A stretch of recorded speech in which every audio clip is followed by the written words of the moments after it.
Salut tout le monde, aujourd'hui je retrouve dans une nouvelle vidéo un petit peu spéciale, oui, je peux le dire, c'est des vidéos que je fais pas souvent du tout sur ma chaîne. Je vais vous parler de mes lectures. Ces lectures-là, c'est une saga qui s'appelle Les Bannis et les Proscrits. Ça fait plus d'un an que je les ai commencées. Je suis très contente de les avoir terminées. Et je vous ai demandé sur Instagram, d'ailleurs suivez-moi sur Instagram, ça vous permet du coup de répondre à ce genre de sondage. Si vous étiez intéressés pour que je vous fasse une revue et mon avis dessus, vous étiez presque tous d'accord, donc j'ai décidé de le faire. Alors c'est pas du tout dans mes habitudes de vidéo de faire ça, donc j'essaye de faire de mon mieux. Si ça vous plaît, n'hésitez pas à me le dire, si vous en voulez d'autres, eh bien pourquoi pas. On va commencer tout de suite parce qu'il y a beaucoup de choses à dire sur ces livres. Pour vous expliquer rapidement, la série de livres est sortie entre 1998 et 2002, de genre fantasy médiéval et c'est écrit par James Clement. C'est une saga de 5 romans qui comportent 2 histoires. La première, c'est l'histoire des parchemins de Kelvish. Et la deuxième, c'est l'histoire de l'étudiant que vous incarnez pour pouvoir lire ce livre. Dans un premier temps, je vais vous parler de l'histoire romancée, donc de l'histoire d'Elena, et après je vous parlerai de la deuxième partie, du coup, l'histoire de l'étudiant que vous incarnez. Les parchemins de Kelvish, qu'est-ce que c'est? Ce sont des parchemins qui ont été proscrits il y a 5 siècles maintenant, ils sont considérés comme dangereux. On ne sait pas vraiment pourquoi, on l'apprend à la toute fin des 5 livres. Vous y avez accès parce que vous êtes des étudiants en lettres, enfin je sais pas si vous êtes des étudiants en lettres, mais vous êtes des étudiants d'un très haut cycle maintenant, et c'est pour ça que vous y avez accès. Pour les parchemins de Kelvish, nous suivons les aventures d'Elena Morinstal, jeune fille de ferme, qui va hériter d'un pouvoir magique perdu depuis très longtemps. L'ultime but de sa quête va être de trouver et de détruire le Seigneur Noir, pour pouvoir sauver le sort d'Alazea. Premier tome, le feu de la sorcière. Les premières pages du parchemin, c'est un flashback d'il y a 5 siècles auparavant. On nous présente la nuit fatidique où a été formé le journal sanglant. Le journal sanglant a été formé par 4 personnes, Eryl, Shorkan, Grishim et Dinal. Ils ont décidé de former le journal sanglant dans l'unique espoir de sauver le sort de leur monde Alazea. Hélas, ça a échoué et ça a plongé Eryl du coup dans l'immortalité totale. Il ne vieillira plus jamais. On rencontre Elena Morinstal à l'âge de 13 ans dans son petit cottage, dans sa maison avec ses parents, etc. Et malheureusement on la rencontre le jour où elle va découvrir ses pouvoirs. La magie qui l'habite, c'est pas la magie comme dans Harry Potter, ici pas de baguette, c'est la magie élémentale. Et Elena Morinstal a la magie du feu incendiaire, d'où le titre, le feu de la sorcière. Malheureusement, elle ne saura pas contrôler son pouvoir magique qui est vraiment trop énorme et naissant. Elle va faire brûler sa maison et réussira à s'enfuir avec son frère Joak. Ce jour-là est née la sorcière. Le Seigneur Noir capte son pouvoir et veut à tout prix s'en emparer. Sa quête à lui, c'est de s'emparer de la sorcière pour prendre tout son pouvoir qui est quand même plutôt fou. Elle entame alors un long et périlleux voyage dans lequel elle croisera Eryl, l'homme sans âge, le seul survivant de la nuit fatidique où a été formé le journal sanglant, les jumeaux Mogwai et Fardal qui sont des Silura, plus communément appelés des métamorphes. Elle fera une partie du trajet avec son oncle Boln et Tolshuk qui est un demi-ogre. Elle rencontrera encore bon nombre de personnages tels que Merrick qui est un elfe ou encore Nilan qui est une nymphe. Leur point commun à tous, ils sont tous reliés par Elena au vu de leur destin pour une quête en particulier personnelle. Et Elena est toujours le centre, le point culminant en fait de ces quêtes personnelles, donc c'est pour ça qu'ils vont faire tout le trajet avec elle. Donc dans le tome 1, c'est à peu près ce qui se passe, on découvre Elena, on découvre ses amis un petit peu. Je vais pas plus vous en parler, le but c'est pas de vous spoiler. Là déjà dans la petite présentation, il y a beaucoup de points que je vous aurais spoilé, mais dans l'idée, il y a beaucoup de choses que vous savez pas non plus, donc voilà, c'est à peu près tout ce qui se passe dans le tome 1. On apprend à connaître un petit peu tout le monde et l'environnement surtout. On passe au tome 2, les foudres de la sorcière. Dans ce tome, Elena comprend seulement la sorcière qu'elle est devenue, mais elle ne sait pas encore maîtriser son pouvoir. Eryl va donc lui apprendre. L'objectif dans ce tome, ça va être de récupérer le journal sanglant. Eryl pense que c'est la seule solution en fait de détruire le Seigneur Noir, puisque le journal sanglant serait la clé de tout. En chemin, la troupe va croiser la Malgarde Virani. Alors les Malgardes, ce sont les sbires du Seigneur Noir, c'est des gens complètement normaux qui ont été transformés un petit peu en monstres et qui gardent un petit peu tous les lieux en fait pour que la sorcière et sa troupe ne puissent pas trop avancer. Donc Virani rentre en jeu pendant un long moment, c'est quelque chose de lire ça d'ailleurs. Je me rappelle que c'est un des passages qui m'a le plus marqué dans la série. Vraiment je me suis dit où je suis, qu'est-ce que je fais à lire un truc comme ça. J'étais clairement choquée. Et la troupe s'en sort avec un décès. Puis le groupe va décider de se séparer en deux cette fois-ci pour prendre chacun un chemin différent et se rejoindre par la suite en fait. Et vous allez vous rendre compte que dans tous les autres tomes ça va être comme ça à chaque fois. Du coup, à partir de maintenant, il y a un groupe qui va partir un petit peu pulvériser les Malgardes et un autre groupe qui va partir avec Elena puisque pendant ce tome, elle a une grosse baisse de pouvoir à un moment où elle va peut-être bientôt plus en avoir pour rencontrer une sorcière mystérieuse qui lui fera don de quelque chose de nouveau, d'où le titre Les Foudres de la sorcière. On passe au tome 3, La guerre de la sorcière.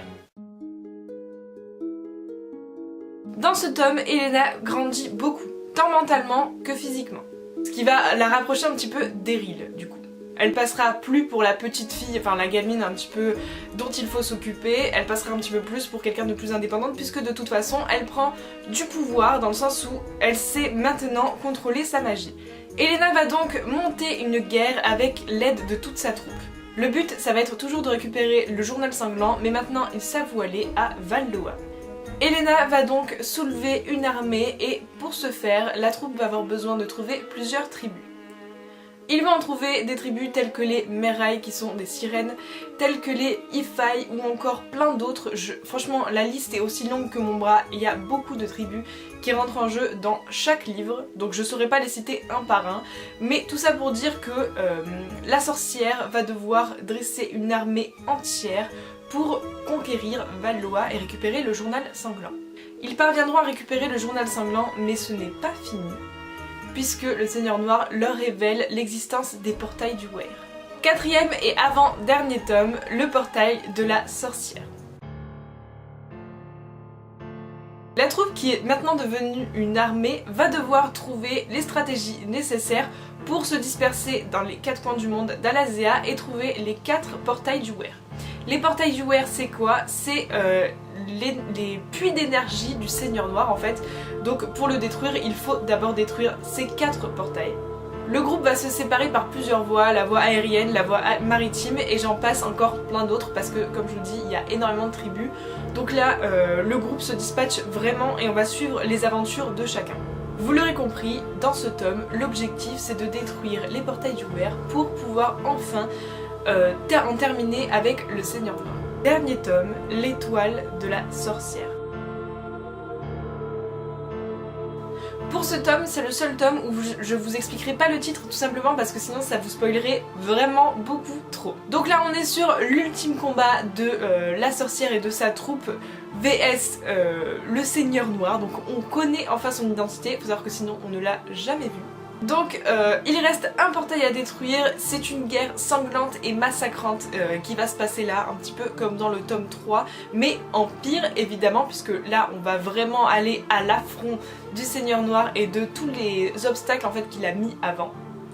Elena tient plus que jamais le sort d'Alazea entre ses mains, le sort d'Alazea et du coup de ses compagnons et de leur quête personnelle. Pendant ce tome, Elena va mener la guerre mais elle sera un petit peu en retrait, elle sera surtout mise en avant à la fin puisqu'elle va devoir faire un choix crucial. Elle sait déjà que les choix qui lui seront proposés ne seront pas les bons, qu'elle devra en choisir un autre. Donc créer une alternative, donc c'est vraiment très stressant pour la jeune femme du coup. Et c'est un choix puissant qu'elle devra faire seule. Je crois que c'est le seul moment de la saga où Elena va se retrouver toute seule face à des choix, où elle n'aura pas besoin de Eryl qui sera à ses côtés pendant tout le long, absolument tout le long de la saga. Là, elle devra faire son choix vraiment seule.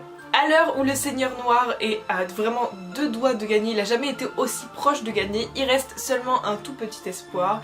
Et si vous voulez savoir comment ça se termine, je vous invite à lire les 5 livres. En gros, pendant ces 5 tomes, on va suivre l'aventure d'Elena et de toute sa troupe qui contiennent entre autres Eryl, Merrick, Nilan, Mogwedd, Fardal, Tolchuk et plein d'autres qui viendront se rajouter après. Chacun qui sont auprès d'elle pour assouvir une quête personnelle qui la relie tous à certains points. On suivra Elena dans sa plus grande quête de détruire le Seigneur Noir pour sauver le monde d'Alazea. Elle n'y arrivera pas seule puisqu'elle y arrivera toujours grâce à l'aide fidèle et très forte, du coup précieuse, je voulais dire, de tous ses compagnons. À eux tous, ils vont réussir à lever une armée de tribus toutes différentes pour du coup pouvoir sauver le sort d'Alazea pour rentrer en guerre. Ils vont convaincre beaucoup de personnes. Face à eux, on aura les monstres Malgarde, qui sont les sbires du Seigneur Noir, qui vont tenter de s'emparer du pouvoir élémental d'Elena et de ses amis.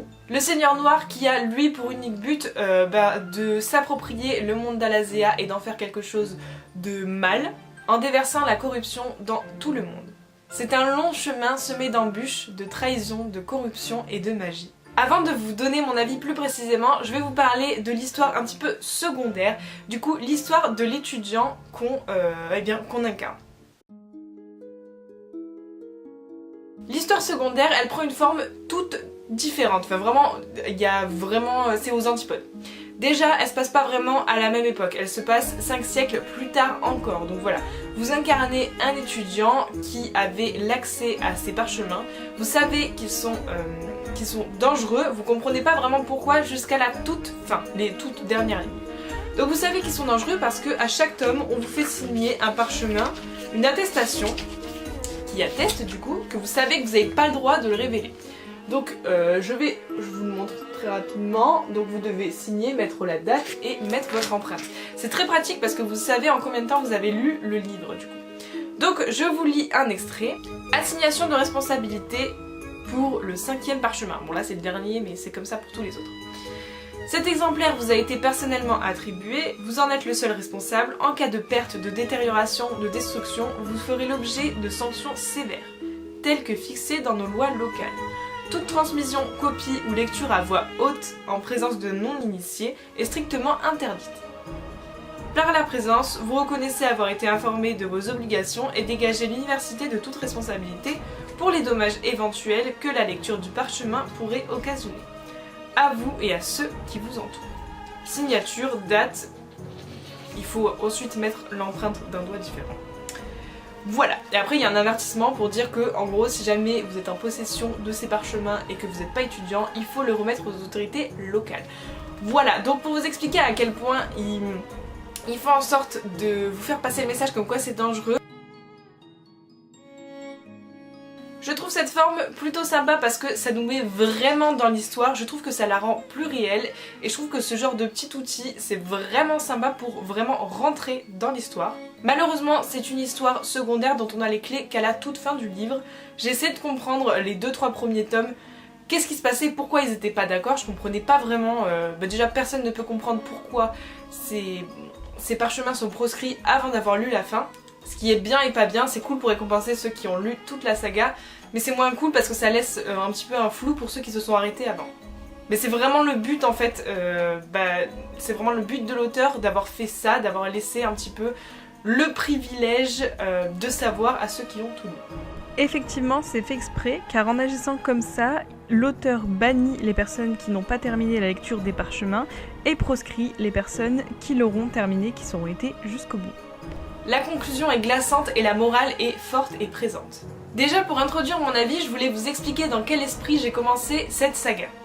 Donc j'ai commencé cette saga après avoir fini tous les livres Harry Potter. Je cherchais des livres qui seraient un petit peu similaires dans le même univers. Spoiler alert, je me suis complètement plantée.